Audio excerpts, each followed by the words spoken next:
Welcome to Chuckle Good Game. It's just finished West Ham United 2, Aston Villa 3. And usually when you get beat by a goal, it feels like 1 point drop, but that's not the case today. That feels like 3 points drop to me. In the lead twice. And up until the equaliser for Aston Villa, I thought we were comfortable. Even at 2-2, I thought it was looking comfortable up until they scored. But from the minute they got their third goal, that Morgan Rogers goal, from then until full time, we were not good. I think we were crap, actually. I would go as far as saying we were terrible. When it was 3-2 Aston Villa, that was when we needed a goal the most. And I think it's when we looked least likely to score out the entire duration of the game. There was an opportunity there to win against Aston Villa. Now, I will apply the context. Aston Villa, an absolute fantastic team. The form they're in is ridiculous. Make no mistake about it. But that Villa team were not prime Aston Villa. They looked tired in the first half, especially. In the second half, they also looked tired. It was comfortable enough for us. And I think they were there for the taking. I think that game was there for the taking. And I think there's an element of bad luck for West Ham, but I think there's an element, and a large element, of self-inflicted for West Ham as well. I think there's positives. I think there's negatives. I'm really torn on this game. But I'm here to discuss the highlights and what I'm feeling right now. But what I'm feeling right now is frustration. And the reason I'm feeling frustrated is because I think had we done this or that right, we could have gone on to win that match, but we didn't.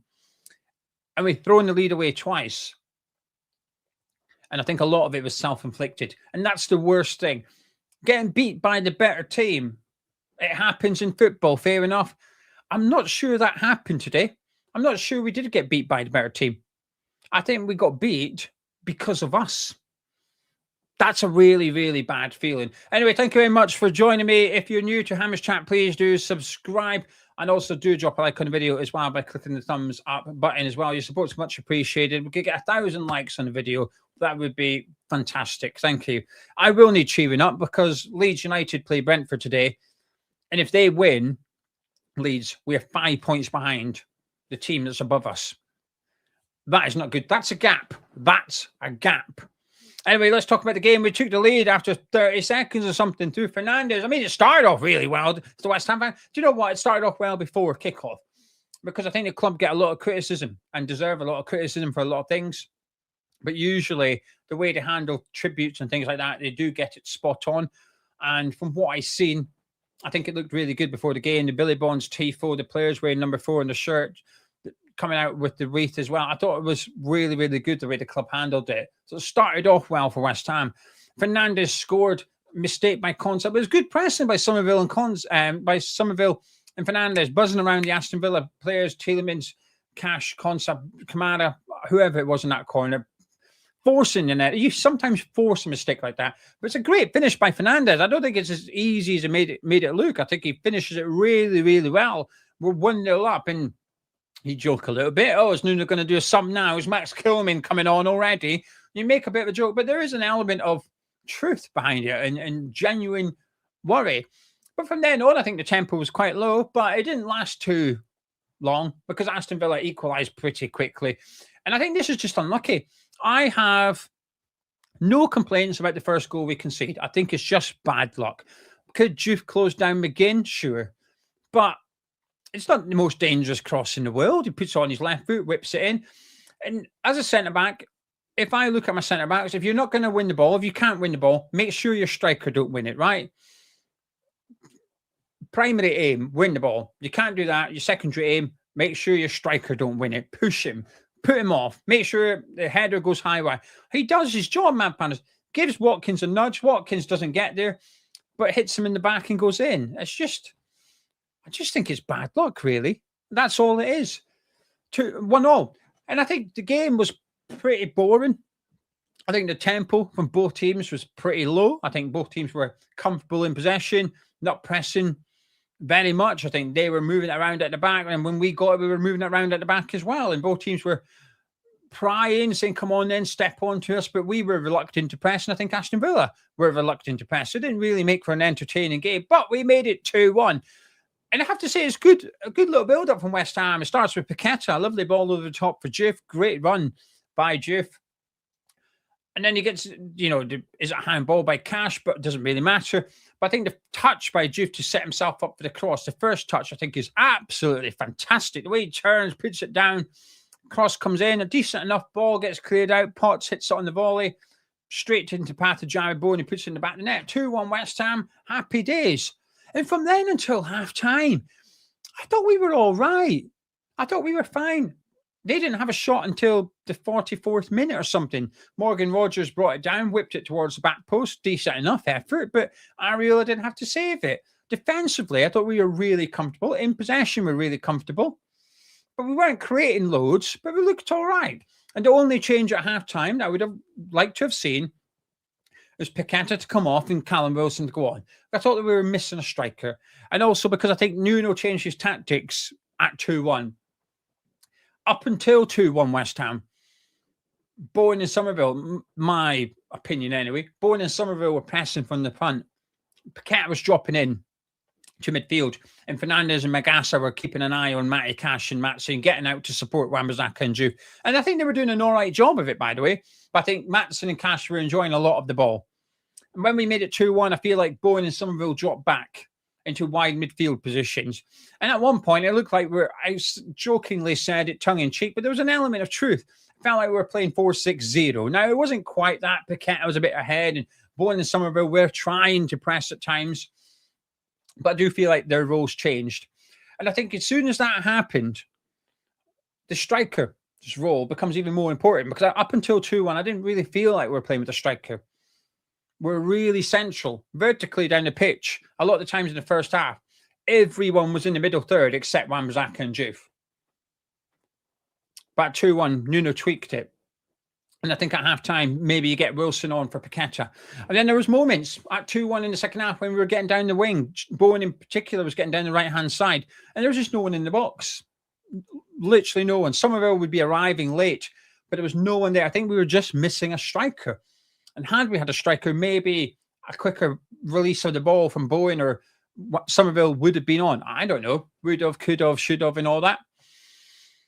Then it was 2-2. I'll be honest with you, I'm fuming with Paqueta for that. Now, I don't mind a bit of tricks and a little bit of fun and stuff like that. But there's a time and a place for it. And when you're in a relegation battle and you've got the ball inside your own half, I don't really feel like that's the time where you try and do a trick. But he does. He gets it taken off him.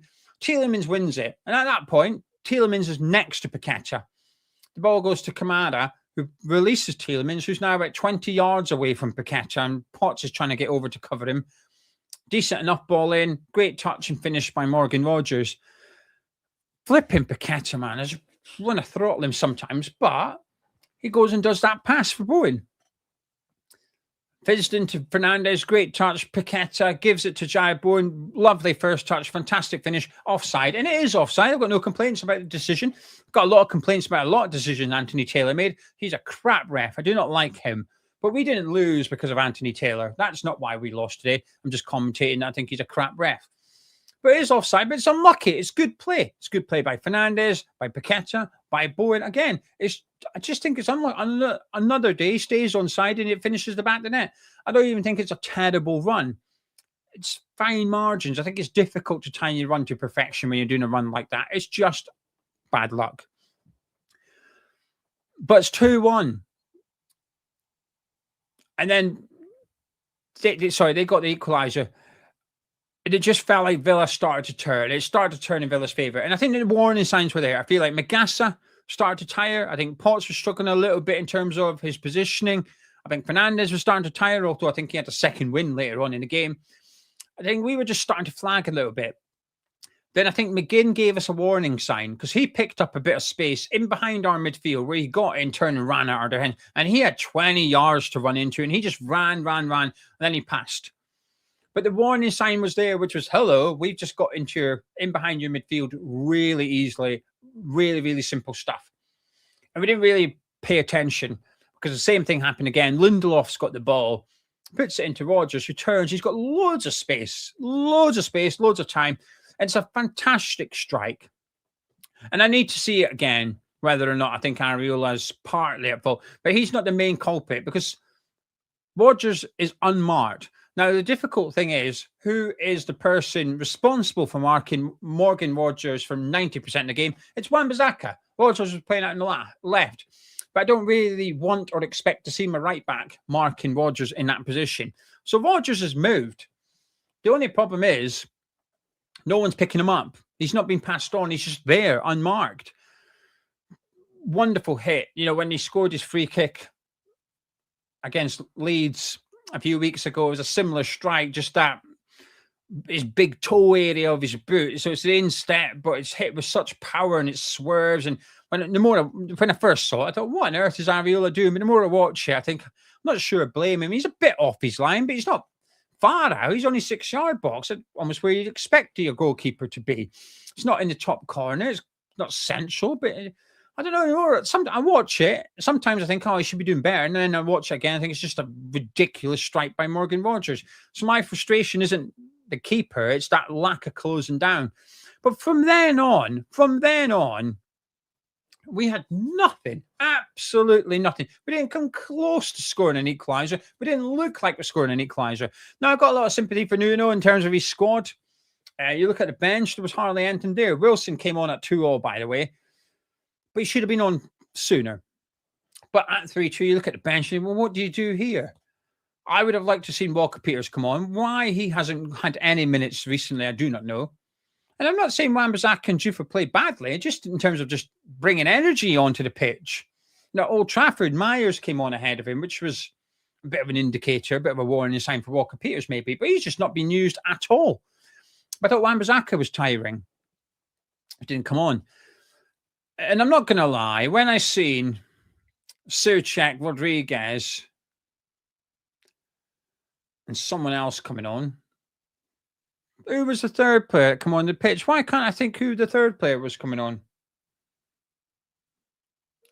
Someone in the chat tell me. Kante, Souček, Rodriguez, and Kante came on. And then I seen the players going off, Somerville, Paqueta, and Potts.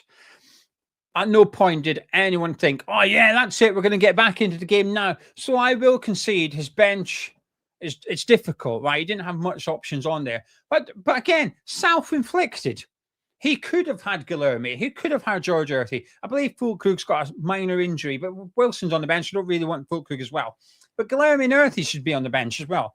So actually, he should turn around and think, right, I've got Souček, I've got Wilson, I've got Guilherme, I've got Earthy. I've got players that can change the final third, but he didn't today. Wilson was already on. Souček, that was it. So the subs come on. Then I watched Thomas Souček. We need a goal. I watch him getting the ball passed around at the back. He picks it up and he crosses it. Souček lofts it into the box. Keeper comes out and catches it. But from 3-2 down, there was zero plan or indication. And it was so disappointing because I think for 75 minutes today or whatever it was until Rogers scored, I think we played well. I think we did all right.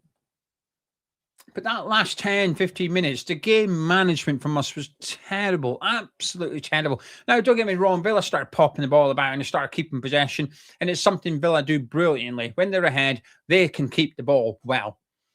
But there was just very little about us. And when we did have it, at one point we had Souček, Wilson and Kante in the box, and we got down the sides and went backwards. We didn't even get it in. Really frustrating, really frustrating. No wins in 5 now, possibly 5 points behind the team above us. It's really bad, really bad. And today was a missed opportunity to get something. I would have taken, before the game, I would have taken a point, but I wouldn't have time. You said to me, stop the game now, but you get a point. I said, no, thank you. I believe we can win this. And I do believe that we could have won it. The subs took too long again. It's not the first time, and it is frustrating. It's very frustrating. I don't think we lost today because we sat back. I don't think we did what we did against Brighton when we threw on defenders and tried to see out the lead. I don't think we did that today. I think we lost today because the subs, the players, we needed to make subs at one point, at 2-2 when the game was in the balance, and we didn't make them. And I think he could have been a bit more ambitious when it was 2-1 and put Wilson on to give us a focal point up front, and he didn't. And I get why he didn't. I get why he was reluctant, but I still think he could have done that. And the irony is he played it safe, And it turns out to be the risky thing to do, in my opinion. I am frustrated today. That's 3 points dropped, not 1, 3. There were a couple of good performances today, and I don't think anyone had a terrible game for West Ham. I don't think anyone was 2 out of 10 or nothing like that. I think there was 1 or 2 poor performances, but no one was that bad. But I think there was only 2 players that really impressed me today for West Ham, and they flagged a little bit in the second half. I thought Fernandes was excellent for the first 50 minutes and then the last 10 minutes. And I thought Magassa had a really good game. And Magassa is my man in the match. He's my man in the match today for West Ham. He was everywhere. And Bowen tried, but it wasn't enough. Somerville tried, but it wasn't enough. Really, really frustrating. So I feel like I can see some improvement in recent weeks. But the fact of the matter is we're in the bottom 3. And I can't keep sitting here going, unlucky today. Unlucky today. To be fair, I only feel like that today in Brighton. I didn't feel like it against Liverpool. We were crap. I didn't feel like it against Bournemouth. I didn't feel like it against Man U. So it's only really 2 games. But I feel like a mug for thinking it. Because I feel like we've played well for 70 minutes. But we're in the bottom 3. We need points, plural. And our next game, away to Man City. And between now and then, we have to go watch Leeds play Brentford. And hopefully, if you're watching this Sunday night, you know Brentford have won. But if Leeds have won, I'll be even more stressed out. Really frustrating. Really, really frustrating. Yes, Nuno doesn't have the players he needs. Yes, the squad depth is poor. But I do think sometimes it can be a little bit self-inflicted. And I think today is like that for me. Big missed opportunity. Before I go, I just want to say a massive thank you to these 3 people. Gary said 100% on Nuno. Should have made a change before Villa's 3rd goal. Iron X said the day we stopped the opposition running down the middle of the park and punishing us is the day we started going somewhere. Agree. We had that warning from John McGinn. We had a warning. And Gordon as well. Thank you very much for your support. Saying we didn't look comfortable with the shape today. Felt really crowded in midfield. Would like to see us go to 4-3-3 with Wilson up front. That's what I think we should have done. I think that's what we should have done. I'll say this. I think Nuno got a lot right today, but I think he got the important things wrong. That's how I'd sum it up. Thank you very much for joining us. Please do drop a like on the video by clicking thumbs up. Subscribe to Hammers Chat. And I'll be back tomorrow night with my debrief show. And I'll be back tomorrow morning over on Patreon with Gonzo discussing the player ratings. If you want someone you want to get for a Hammers Chat fan for Christmas, or someone wants to get it for you, go to hammerschat.com. Don't go there. Go to patreon.com/Hammers Chat /gift. It feels a bit muggy promoting it after we just got beaten. I feel like this, but it's important. It's our job. Send someone the link if they want to get you a gift. Your support's much appreciated. Catch you in a bit.